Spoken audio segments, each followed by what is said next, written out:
अंतर्राष्ट्रीय chronology volume 38 की 37, 36, 35, 34, 33 ये सभी प्लेलिस्ट मौजूद है और ये सारे के सारे वीडियोस मौजूद है, तो आप विज़िट कर सकते हैं। और रही बात ये कि अभी जितने भी रिसेंट एग्ज़ाम हुए हैं, कोई भी एग्ज़ाम का करंट अफेयर उठाकर इनमें से आप वीडियो में मैच कर लेना, आपको एज इट इज़ क्वेश्चन मिल जाएंगे। 99% क्वेश्चन यहीं से आते हैं, राजस्थान करंट अफेयर से संबंधित।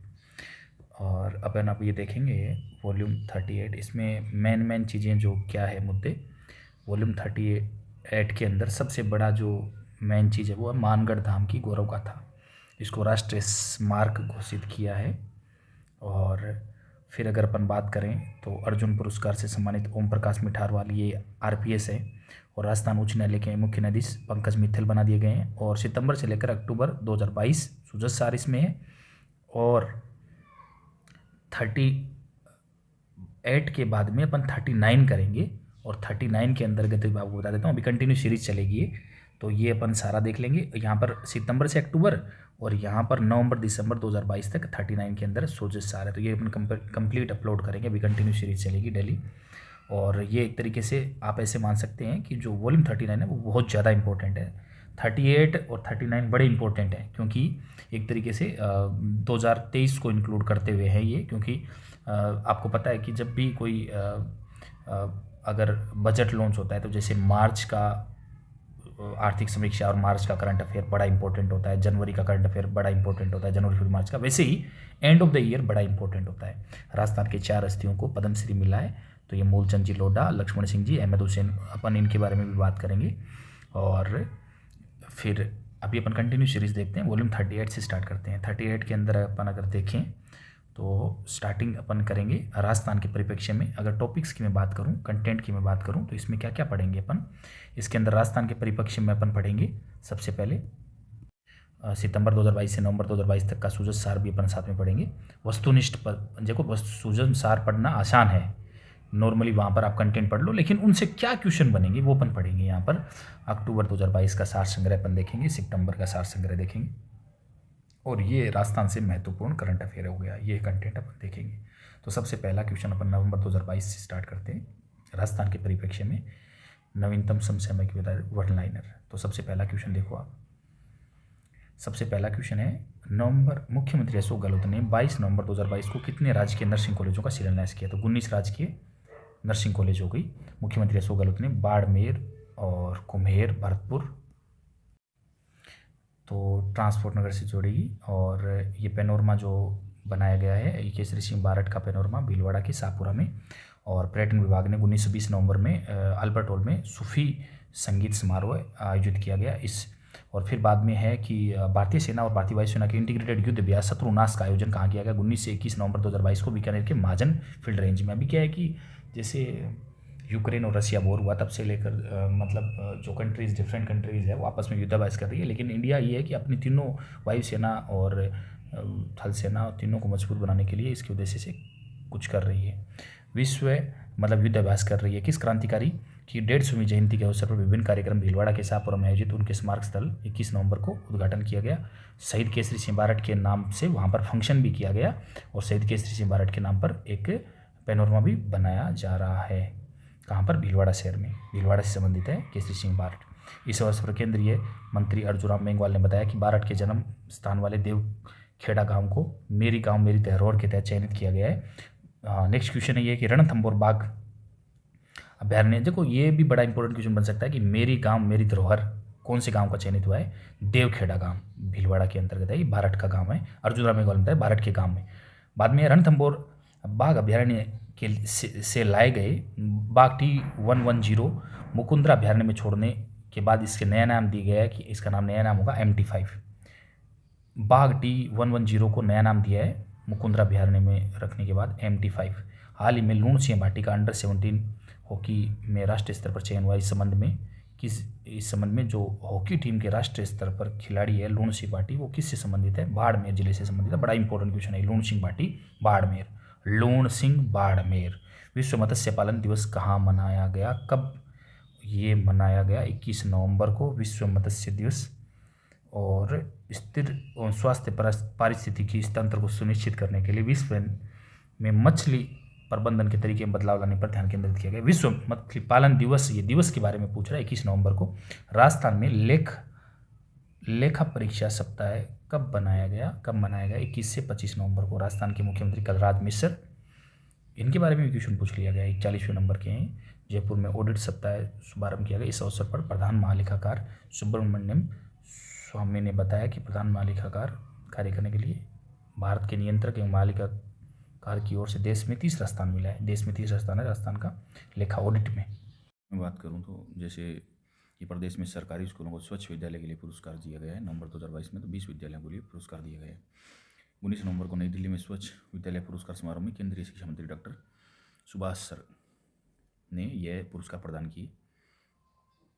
और देवली स्थित विवेकानंद मॉडल स्कूल और भीलवाड़ा में गंगापुर राजकीय माध्यमिक विद्यालय शामिल है। 18 नवंबर 2022 को जयपुर का कौन सा स्थापना दिवस मनाया गया? 295। ये क्वेश्चन पूछा जाता है, ऐसे क्वेश्चन है ना, कौन सा मनाया गया? जयपुर गुलाबी नगर की स्थापना 1727 के अंदर किसने की? ये क्वेश्चन भी एग्जाम में आया हुआ है। सवाई जय सिंह द्वितीय। असम के गुवाहाटी में संपन्न 22वीं नेशनल पैरा स्विमिंग चैंपियनशिप में राजस्थान की पूर्ण और निर्मल ने 7 पदक जीते। कौन से जिले से संबंध है इनका? जोधपुर से। जोधपुर जिले की तिवरी तहसील के बिजवाड़िया गांव की रहने वाली पूर्ण और निर्मला सगी बहनें हैं। और ये दोनों किससे संबंधित है? 100 मीटर बैक स्ट्रोक और 100 मीटर रिले, दोनों बहनें हैं, ये जोधपुर से संबंधित है। राजस्थान संगीत अकादमी जोधपुर ने 2022-23 में अकादमी पुरस्कारों के तहत किसे सर्वोच्च फेलोशिप अवार्ड दिया है? इला अरुण को। ये बड़ा इंपॉर्टेंट है, ऐसा क्वेश्चन पूछा जाता है कि राजस्थान संगीत अकादमी जोधपुर ने 2022-23 में इला अरुण जी हैं जो हैं, इनको दिया है सर्वोच्च फेलोशिप पुरस्कार बोला जाता है इसको। इस पुरस्कार के तहत 1 लाख रुपये नगद और ताम्रपत्र प्रदान किया जाता है। और इसके तहत महत्वपूर्ण योगदान के लिए 12 अवार्डों के तहत प्रत्येक 51,000 रुपये और ताम्रपत्र प्रदान किए जाएंगे। तो इसमें लिए कथक के लिए गुरु रेखा ठाकुर को जयपुर की जो है, रंगकर्मी सहजोर अली जयपुर के जो है, और जो कोरियोग्राफर है हरिदत्त कला जयपुर से हैं, इनको भी मिला है अवार्ड। तो सबसे बड़ा अवार्ड कौन सा है ये पूछा जाता है। मतलब संगीत अकादमी जोधपुर ने 2022-23 में सर्वोच्च फेलोशिप सम्मान इला अरुण जी को दिया है, जो अपनी गायकी के लिए बहुत ज़्यादा फेमस है। अकादमी द्वारा इसके अतिरिक्त युवा पुरस्कार और बाल प्रतिभाओं को भी पुरस्कार दिए हैं। बाल प्रतिभा के तहत 11,000 रुपये और युवा पुरस्कार के तहत 25,000 रुपये की राशि प्रदान की जाती है। तो इसमें देखो ये भी बहुत ज़्यादा इंपॉर्टेंट है। जयपुर के 3 कलाकार हो गए, रेखा ठाकुर, रंगकर्मी सहजोर अली और कोरियोग्राफर हरिदत्त कला। और क्षीर सागर जोधपुर को शास्त्रीय गान के लिए, नियाज अहमद जोधपुर को सितार वादन के लिए, नाथूलाल सोलंकी को पुष्कर के लिए नगाड़ा वादन के लिए, और मामी खान जैसलमेर, विजय लक्ष्मी अमेठा उदयपुर और मोहम्मद अली गनी भाई मुंबई को संयुक्त रूप से, रमेश बोरा बीकानेर को रंगमंच अभिनय, BM व्यास मुंबई को रंगमंच का अवार्ड दिया, और तोलाराम मेघवाल उदयपुर को कठपुतली कला के लिए अवार्ड दिया गया।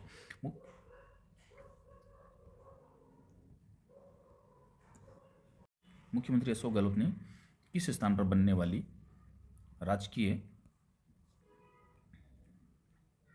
राजीव गांधी फिनटेक यूनिवर्सिटी का शिलान्यास 13 नवंबर 2022 को किया? तो जोधपुर में। मुख्यमंत्री अशोक गहलोत ने राजीव गांधी फिनटेक यूनिवर्सिटी का शिलान्यास 13 नवंबर 2022 को किया। कहाँ पर? जोधपुर में। राजीव गांधी फिनटेक यूनिवर्सिटी जोधपुर में बन रही है। मुख्यमंत्री अशोक गहलोत ने जिस जिले में सर्वाधिक संरक्षित मचकुंड तीर्थ और पुरानी छावनियों के संरक्षण और जीर्णोद्धार के लिए 10.04 करोड़ रुपये की स्वीकृति दी है अक्टूबर में धौलपुर में। देखो जिले में संरक्षण के लिए जो मचकुंड तीर्थ है और पुरानी छावनियाँ हैं, उनको सबको संरक्षण के लिए 10 करोड़ रुपये अनाउंस किए हैं। स्वीकृति प्रस्ताव के अनुसार मचकुंड तीर्थ स्थान पर जगन्नाथ मंदिर का जीर्णोद्धार किया जाएगा। सभी जीर्णोद्धार कार्य पर्यटन विकास कोष से किए जाएंगे। 2022-23 में राज्य पर्यटन को बढ़ावा देने की दृष्टि से 1,000 करोड़ रुपये के पर्यटन विकास कोष का गठन किया गया है। पुष्कर मेला 2022 आयोजन 1 से 8 नवंबर 2022 को पुष्कर में आयोजित किया गया। पुष्कर कहाँ स्थित है? अजमेर में। तो ये तो नॉर्मल क्वेश्चन है। मेले के शुभारंभ के अवसर पर मुख्यमंत्री अशोक गहलोत ने अजमेर की स्मार्ट सिटी योजना, अजमेर विकास प्राधिकरण, क्योंकि नगर निगम है अजमेर, सबसे पुराना नगर निगम है, 110 करोड़ रुपये की लागत के विकास कार्यों का शिलान्यास किया। तो कहने का मतलब ये है, यहाँ पर इंपॉर्टेंट चीज़ ये है कि मचकुंड तीर्थ और पुरानी छावनियों के संरक्षण और जीर्णोद्धार के लिए 10.04 करोड़ रुपये अक्टूबर में मंजूरी दी धौलपुर ने। ये बड़ा इंपॉर्टेंट है। राजस्थान के राजकीय विद्यालयों में राज्य सरकार की नई पहल के तहत किस कार्यक्रम का शुभारंभ शिक्षा मंत्री BD कल्ला ने 10 नवंबर 2022 को किया। स्कूलों में जो शतरंज है, चेस इन स्कूल, ये 10 नवंबर से इनका उद्घाटन डॉक्टर बी डी कल्ला ने किया है। इस कार्यक्रम को सभी स्कूलों में 19 नवंबर 2022 को एक साथ शुरू किया जाएगा। प्रत्येक माह के तीसरे शनिवार को नो बैग डे के दौरान विद्यार्थियों को शतरंज खेलने का अवसर दिया जाएगा। ऐतिहासिक पहल से बच्चों के मानसिक विकास को बल मिलेगा, एकाग्रता, याददाश्त, अनुशासन, आत्मचिंतन भी बढ़ेगा। प्रदेश में निर्यात में बढ़ोतरी के उद्देश्य से, मतलब आयात कम से कम किया जाए, निर्यात ज़्यादा किया जाए, तो किसी भी राज्य की, देश की डेवलपमेंट में यही सबसे ज़्यादा सहायक है। राजस्थान इंटरनेशनल एक्सपो का आयोजन 11 से 13 मार्च को कहाँ किया गया? जोधपुर के अंदर। इस अंतर्राष्ट्रीय एक्सपो में हस्तशिल्प से लेकर ज्वेलरी, सेरेमिक, अन्य उत्पादों का प्रदर्शन किया गया और निर्यात के मामले में देश में 12वें स्थान पर है 28 स्टेट के अंदर। आगे है डेलिफिक काउंसिल ऑफ राजस्थान में जवाहर कला केंद्र में कला शिविर में किस कार्यक्रम का आयोजन 6 नवंबर 2022 को किया गया? म्हारो राजस्थान। ये म्हारो राजस्थान कार्यक्रम, उसका उद्देश्य आपसी भाईचारा, संस्कृति, परंपरा को कायम रखना। देवनारायण आवास योजना कोटा बायोगैस संयंत्र से गैस खरीदने के लिए, देवनारायण आवास योजना कोटा बायोगैस संयंत्र से गैस खरीदने के लिए नगर विकास न्यास और राजस्थान राज्य गेल लिमिटेड और किसके मध्य समझौता हुआ है 2000 नवंबर 2022 में? तो गेल इंडिया के मध्य समझौता हुआ है। एक्चुअली देवनारायण आवास योजना कोटा बायोगैस संयंत्र से गैस खरीदने के लिए नगर विकास न्यास कोटा और गेल इंडिया के मध्य समझौता हुआ है। 30 करोड़ की लागत से 150 टन प्रति क्षमता से गोबर गैस का प्लांट स्थापित किया जा रहा है। इसमें 3000 किलो बायोगैस बनेगी और पाइपलाइन से माध्यम से घरों में सप्लाई की जाएगी। शेष जो बची हुई बायोगैस होगी उसको गेल इंडिया और राजस्थान स्टेट गेल लिमिटेड को विक्रय किया जाएगा। तो राजस्थान स्टेट का जो गेल इंडिया लिमिटेड है वो और गेल इंडिया लिमिटेड के साथ और राजस्थान ये जो कोटा का जो नगर विकास न्यास है, इनके मध्य ये MOU, मेमोरेंडम ऑफ MOU बना है। टेक्स्ट इंडिया ऑनलाइन द्वारा नेशनल टैक्सेशन अवार्ड 2022 की घोषणा करते हुए राजस्थान सरकार को कर प्रबंधन में सबसे अधिक सुधारवादी राज्य और SC/ST श्रेणी में कौन सा अवार्ड मिला है? गोल्ड अवार्ड मिला है। Text India online knowledge foundation द्वारा यह अवार्ड प्रबंधन में, कर प्रबंधन में ज़्यादा सुधार और करदाताओं के योगदान के स्वीकार करने वाले राज्यों और कानून की पालना करने वाले करदाताओं के उत्कृष्ट प्रदर्शन के लिए दिया जाता है ये गोल्ड अवार्ड। टेक्स्ट इंडिया एक संस्था है जिसकी स्थापना 2000 में की गई है। इस पुरस्कार की मतलब पुरस्कार ये संस्था की स्थापना 2000 में हुई, लेकिन 2020 से ये पुरस्कार देने शुरू किए हैं। 41वें राष्ट्रीय अंतर्राष्ट्रीय व्यापार मेले का शुभारंभ, ये पूछा जा सकता है कि कौन सा मेला? तो ये 41वां। दूसरा ये भी पूछा जा सकता है इस मेले की थीम क्या थी? तो vocal for local, local for global. 14 नवंबर 2022 को अंतर्राष्ट्रीय व्यापार मेले का शुभारंभ। इस उद्योग मंत्री पीयूष गोयल ने इस मेले का उद्घाटन किया। राजस्थान मंडप का उद्घाटन राजस्थान लघु उद्योग विकास निगम राजसिको के चेयरमैन राजीव अरोड़ा ने किया। इस बार ट्रेड फेयर में RSIC के साथ रिको, BIP या उद्योग भाग ले रहे हैं।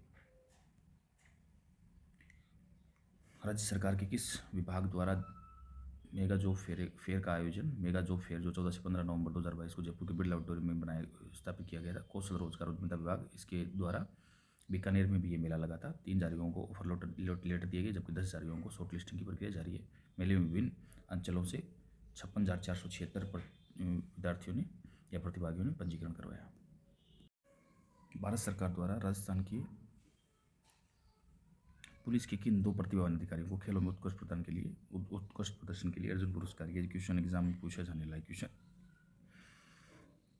पुलिस उपाधीक्षक ओम प्रकाश निठारवाल शूटिंग में, उप निरीक्षक साक्षी कुमारी कबड्डी में। ये SI है और ये DYSP है। युवा मामलों और खेल मंत्रालय ने राष्ट्रीय खेल पुरस्कार 2022 की घोषणा 15 नवंबर 2022 को की है।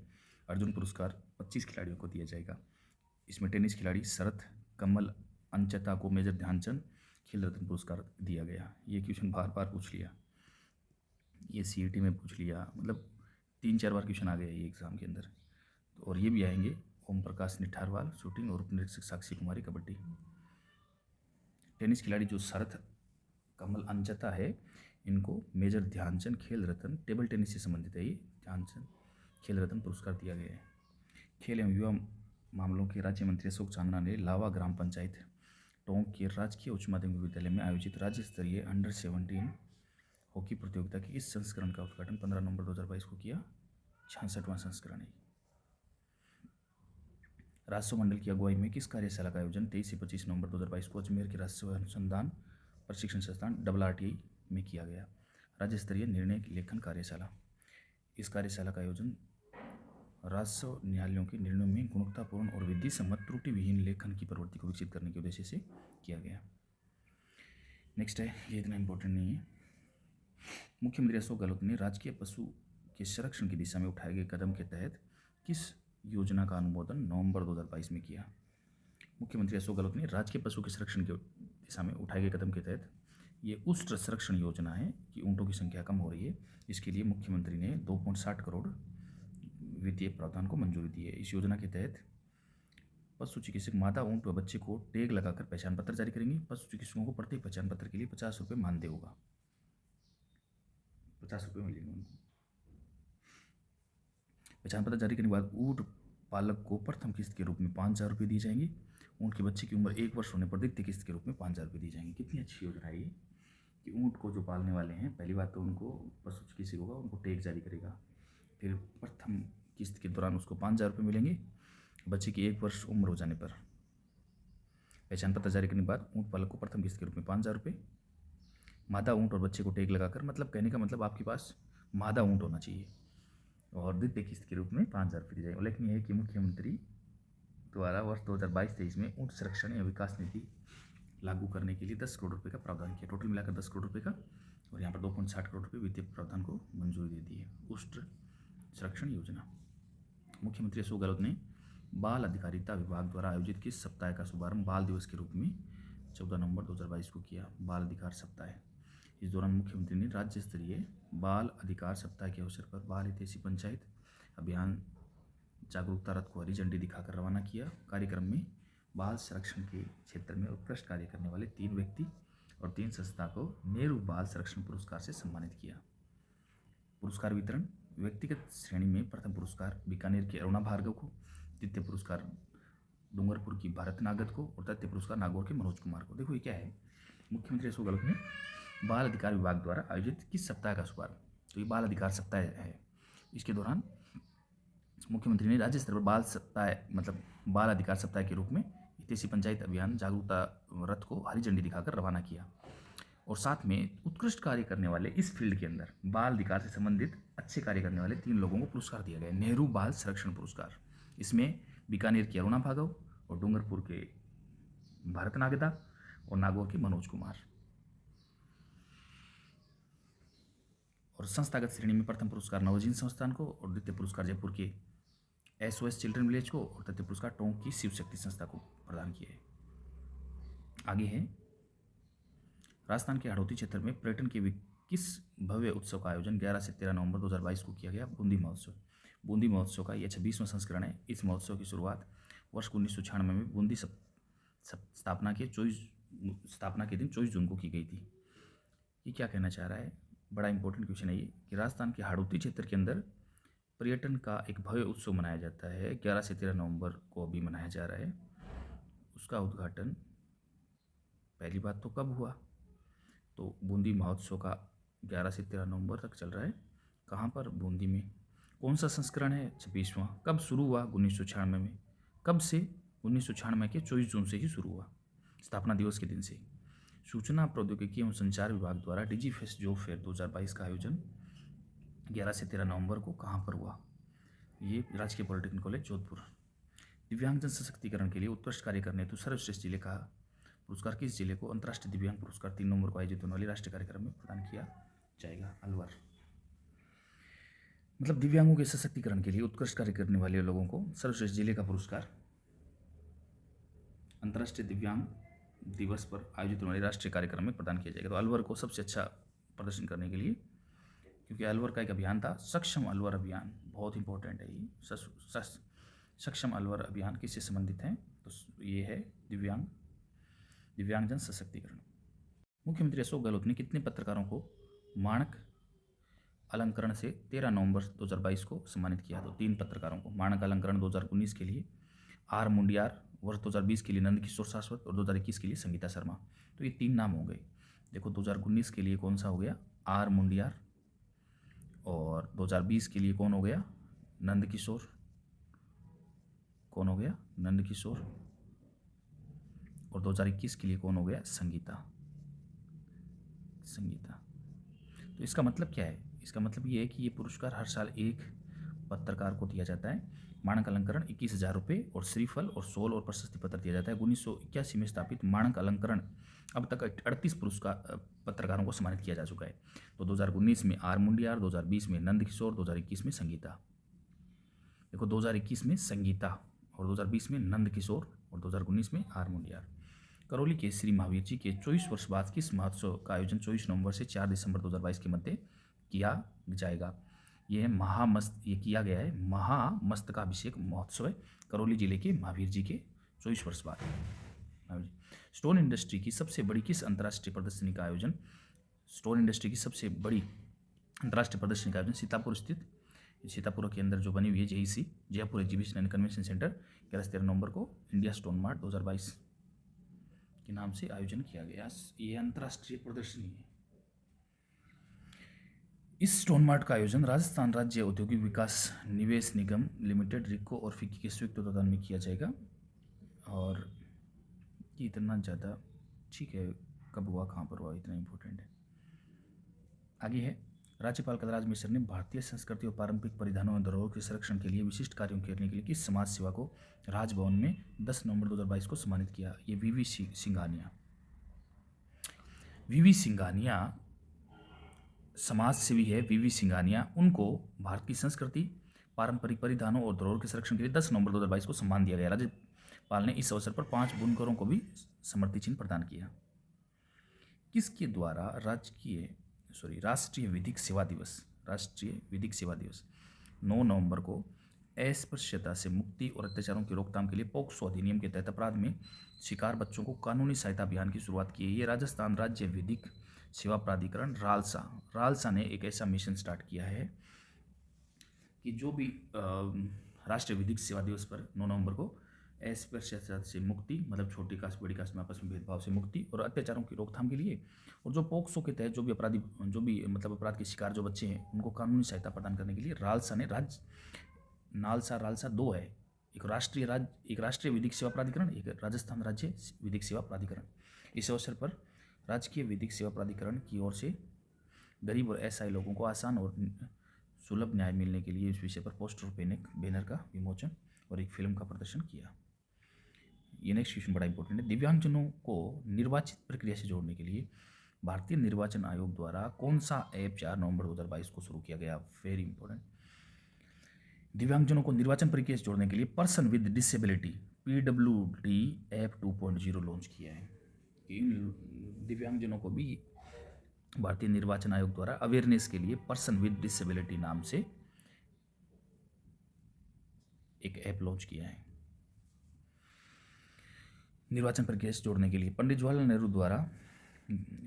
नेहरू बाल साहित्य अकादमी द्वारा किस सप्ताह का आयोजन 14 से 20 नवंबर 2022 पंडित नेहरू बाल सप्ताह का आयोजन किया गया है? मुख्यमंत्री अशोक गहलोत ने महात्मा गांधी राष्ट्रीय ग्रामीण रोजगार गारंटी कानून योजना, जिसमें कि 125 दिन की कर दिए गए हैं, राजस्थान ने 25 दिन अपनी तरफ सेट कर दिए। 100 मिनिमम दिन सेंट्रल गवर्नमेंट के द्वारा है ही पहले से।